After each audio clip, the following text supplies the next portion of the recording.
వీక్షకులకు స్వాగతం, నమస్కారం. జగన్మోహన్ రెడ్డి పరిపాలనలో జరిగిన లిక్కర్ స్కామ్, భారీ స్కామ్లో ముగ్గురు బెయిల్ మీద బయటకు వస్తే నలుగురు లోపలికి వెళ్ళే పరిస్థితి వచ్చింది. ఒకరు బోత్స సత్యనారాయణ మేనలుడు సీను, 2 కారుమూరి నాగేశ్వరరావు, 3 అంబటి రాంబాబు, 4 కేతిరెడ్డి వెంకటరామరెడ్డి. పత్రికలో వార్త వచ్చింది కానీ పేర్లు వాళ్ళు రాయకపోయినా మాకున్న అనుమానం అది. ఈ నలుగురు ఎప్పుడు అరెస్ట్ అయ్యే అవకాశం ఉంది? ముగ్గురు బెయిల్ తీసుకుని బయటికి వెళ్ళిన వాళ్ళకి ఆ బెయిల్ క్యాన్సిల్ అయ్యి మళ్ళీ వెనక్కి వచ్చే అవకాశం ఉందా? అడిగి తెలుసుకునే ప్రయత్నం చేద్దాం. వివరించడానికి మనతో పాటు ఉన్నారు ప్రముఖ ఆర్థిక, సామాజిక, రాజకీయ విశ్లేషకులు అట్స్మూర్ శ్రీనివాసరావు గారు. వారిని అడిగి మరిన్ని విశేషాలు తెలుసుకుందాం. సార్ నమస్తే. నమస్కారం అండి.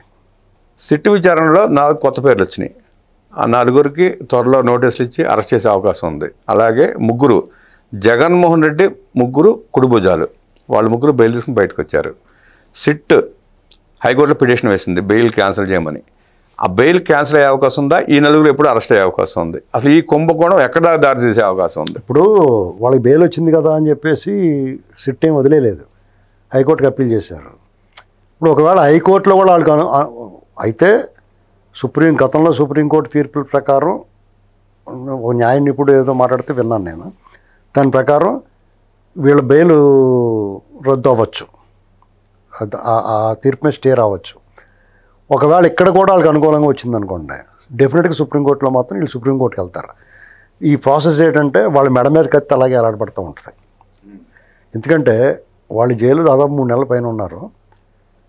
ఉన్న తర్వాత బెయిల్ వచ్చింది, ఖచ్చితంగా అదేదో మొత్తం మీద ఎలా వచ్చిందనుకోండి, మూసుకుని జాగ్రత్తగా బయట రాకుండా దాన్ని పెంట చేసుకుంటారు. ఎందుకు?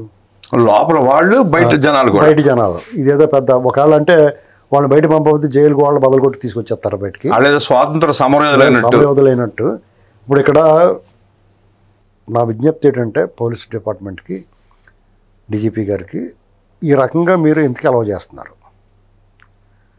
ఇలాగ అలర చేసిన వాళ్ళు మీరు ఎందుకు కేసులు పెట్టలేదు, అరెస్ట్ చేయాలి ఇప్పుడు వరకు?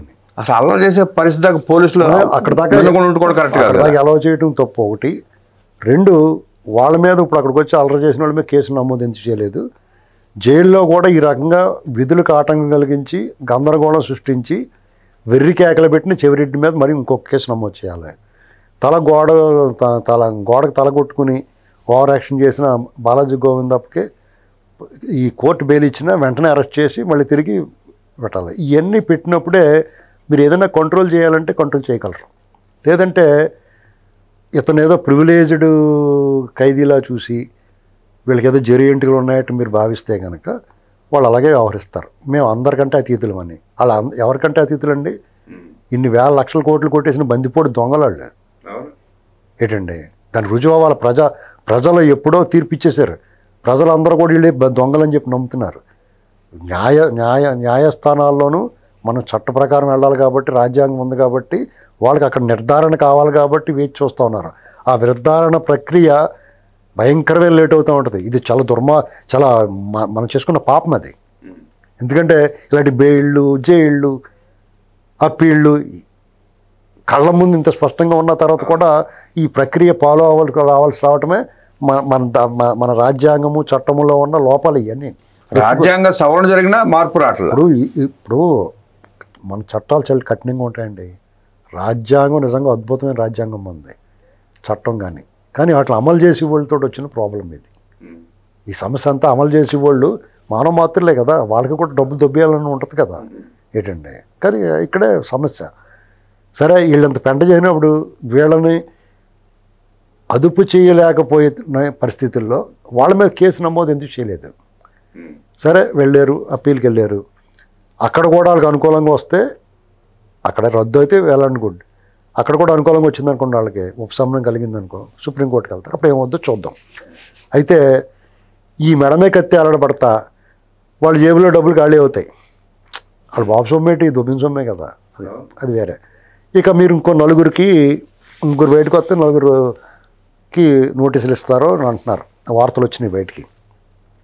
విజయానందరెడ్డి స్టేట్మెంట్ ఆధారంగా పశ్చిమ గోదావరి జిల్లాకు చెందిన ఒక మాజీ మంత్రికి, అలాగే ఉత్తరాంధ్ర చెందిన ఒక సీనియర్ నాయకుడు, మంత్రి, వాళ్ళ మేనల్డ్ తమ్ముడు ఎవరో మేనల్డ్, అతను రాజ్యాంగేతర శక్తిగా ఆ మినిస్టర్ గారి తరపున అతను అరాచకాలు చేసేవాడు. ఆ మినిస్టర్ గారు మంచోడే, కానీ మనిషి మంచోడే గుణం గుడిచేడు అన్నట్టుగా ఇలాంటి వాళ్ళందరినీ పెట్టుకుని వ్యవహారం చేస్తాం. కోడికత్త సీను ఎపిసోడ్ కూడా అతనే డైరెక్షన్. ఆ కోడికత్త సీన్ది వీళ్ళు కూడా ఇప్పుడున్న ప్రభుత్వం కూడా కొంత నిరాశ కల్పిస్తుందండి ఈ యాక్షన్ తీసుకోవడంలో. ఆ కఠినంగా ఉండుంటే కథ వేరేగా ఉండేది. వీళ్ళు అదుపు చేయడం ఈజీయే. వీళ్ళు పిరుగు పందలండి, వీళ్ళు దాక్కుని రకాలు. వీళ్ళు జైల్లో గంటలు ఎడుతుని బెంబెలు ఎత్తిపోయి వీళ్ళు మళ్ళీ ఏదో వంకెట్ లోపల పెడతారేమో అని అంటే అంత పిరికి గొడ్లు వీళ్ళు. పేలు వచ్చింది ఏవో గంట, ఇప్పుడు కాదు గంట తర్వాత వెళ్తాం ఏమవుద్ది అని కూర్చోవాలి, అంతేగాని ఎర్రికేకలు పెట్టి చెవిరెడ్డి భాస్కర్ రెడ్డి ఎర్రికేకలు పెట్టేసాడంట. అంటే మతి భ్రమించినట్టు ఉంది. ఆ బాలాజీ గోవింద తల గోడకేసి కొట్టేసుకున్నాడు. ధనంజయ రెడ్డి బయటకు వచ్చి వీరంగం ఆడాడు. అంబటి రాంబాబు వీళ్ళందరూ నోటుకు వచ్చిన మాట్లాడతారు. తలసల రఘురాం వీళ్ళందరూ ఉన్నాయి. వీళ్ళందరి మీద కేసులు ఎందుకు నమోదు చేయట్లేదు అనేటువంటిది నాకు సందేహం. వీళ్ళు చేయాలా, కేసు నమోదు చేయాలా. పోలీసులు అంత ఉదారంగా ఒక రోడ్డు మీద సాధారణ పౌరుడు ఇలా చేస్తే మీరు ఊరుకుంటారా? దీనికి సమాధానం చెప్పి మీరు ఆ వారం ఇక ఈ నలుగురు అంటారా వీళ్ళు నోటీసులు పంపిస్తారు.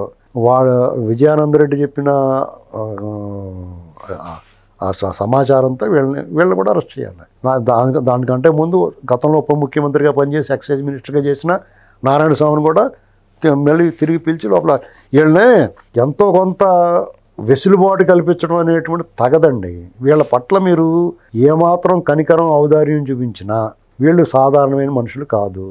మొన్న మధ్యన అతను పిఏ ఎవరో రాజకేశ్ రెడ్డి పిఏ అడేమన్నాడు, నన్ను ఇంకో పోలీసు వాళ్ళు ఇలా చెప్పిస్తున్నా తప్పుడు సాక్ష్యం చెప్పమంటారని పోలీసుల మీద కేసెట్టి వీళ్ళు వదిలిపెట్టకూడదు. పావండి వాళ్ళు, పావులు, పొడపావులు. మీరు పాలు పోసినా ఏం పోసినా వాళ్ళ పట్ల శ్రద్ధగా చూసినా పెంచుకోవడానికి పనికిరాని జంతువులు అయ్యి ఏంటండి. వాళ్ళ పట్ల ఏమాత్రం కనికరం ఉండకూడదు.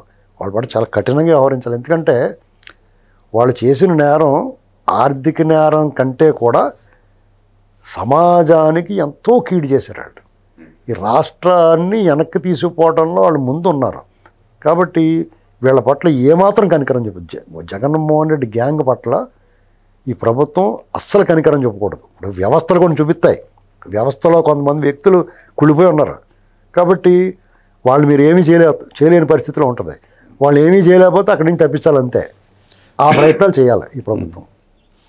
జగన్మోహన్ రెడ్డి స్కాముల్లో పాల్గొన్న వాళ్ళు తప్ప మిగతా వాళ్ళు ఎవరు మాట్లాడట్లా.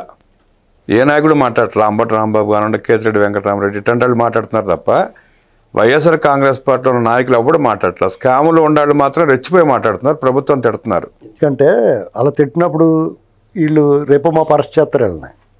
ఇదిగో మేము ఎలా తిట్టాము, మా ప్రభుత్వాన్ని ప్రశ్నించాం కాబట్టి మా గొంతు నొక్కుతున్నారు అంటానికి అంతే. దాన్ని ఎలిబి సృష్టించుకోవడానికి, లేకపోతే వాళ్ళకి ఒక కారణం చూపించడానికి. అరెస్ట్కి ఏం చెప్తారు, మేము దొంగతనం చేసామని అరెస్ట్ చేసామంటారా, మేము ఇంకో మా ప్రభుత్వాన్ని ప్రశ్నించాం కాబట్టి మా గొంతు నొక్కారు అంటారన్నమాట. దీని గురించి మనం కొన్ని చూస్తూ వదిలేయాలండి. అలా చూస్తూ ఉండాలంతే, చేసేది ఏం లేదు. చూస్తూ ఉంటే రాజ్యాంగం దాని పని చేసుకుంటే కొంచెం లేట్ అవుద్దంటే. తాత్కాలికంగా బయటికి వెళ్ళినా లోపలికి వెళ్ళబోయే వాళ్ళు అయినా రాజ్యాంగం దాని పని అది చేస్తుందని కఠినంగా శిక్షింపబడతారని, మద్యం స్కామ్ మామూలు స్కామ్ కాదంటూ విశ్లేషించిన అడ్స్మిల్ గారికి ధన్యవాదాలు తెలియజేస్తూ నమస్కారం.